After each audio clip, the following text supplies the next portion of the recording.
തിരുവനന്തപുരം നഗരത്തിന്റെ മേയർ കണ്ണു തുറന്നൊന്ന് കാണണം. വെറുതെ രസത്തിന് പുഴയിലോ കുളത്തിലോ മുങ്ങി കുളിക്കുന്നതല്ല ഈ ദൃശ്യങ്ങൾ.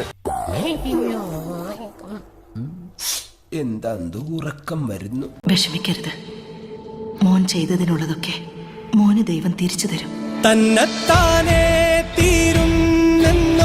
തലസ്ഥാന നഗരത്തിലെ പ്രധാന കമ്പോളത്തിൽ വെള്ളക്കെട്ടിൽ മനുഷ്യർ വീഴുകയാണ്. ആർക്കാണ് ഉത്തരവാദിത്തം?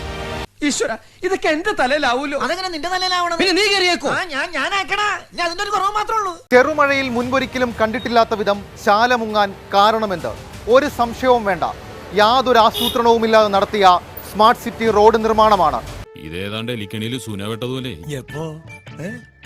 സുനോട്ട് എടുക്കാനും പറ്റില്ല, കെണി ചുമന്നുകൊണ്ട് നടക്കുകയും ചെയ്യണം.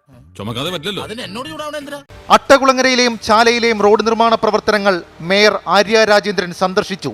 പക്ഷേ വെള്ളക്കെട്ട് രൂക്ഷമായ കൊത്തുവാൾ സ്ട്രീറ്റിൽ എത്തിയില്ല. ആണല്ലേ, എനിക്ക് തോന്നി. എങ്ങനെയുണ്ട് എന്റെ ബുദ്ധേ? കൊണ്ടുപോയി ഉപ്പിലിട്ട് വെക്കേ. ആരെയോ ബോധിപ്പിക്കാനെന്നോണം പ്രതിഷേധമില്ലാത്തിടത്ത് 5 മിനിറ്റ് നീളുന്ന സന്ദർശനം. നാണുണ്ടടാ, കൊറേ നേരം രണ്ടും മണിക്ക് കൂലംകുത്തികള്. വെള്ളക്കെട്ടിന് പരിഹാരം എങ്ങനെ കാണുമെന്ന് ചോദിച്ചപ്പോൾ മൗനം. കുട്ടി മിണ്ടത്തില്ല. വേറെ പ്രതികരിക്കാനുണ്ടോ? അല്ല, ജസ്റ്റ് എന്താണ് ഈ വിഷയം? ആളുകൾ എനിക്ക് ചൊറിഞ്ഞ് വരുന്നുണ്ട് കേട്ടോ. മേരെ, നമ്മൾ ഈ പരിഹാരം ഉടനെ കാണോ?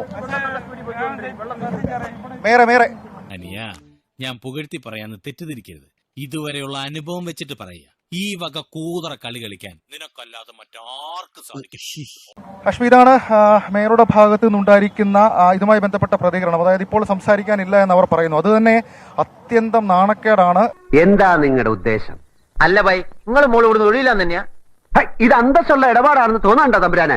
ഇല്ല, അറിയാഞ്ഞിട്ടല്ല, നിവൃത്തിയില്ലാത്തോണ്ട്. മഴയിൽ മുങ്ങിപ്പോകുന്ന നഗരാസൂത്രണമാണ് തിരുവനന്തപുരത്തെങ്കിൽ ഉത്തരവാദി മേയറാണ്, സർക്കാരാണ്.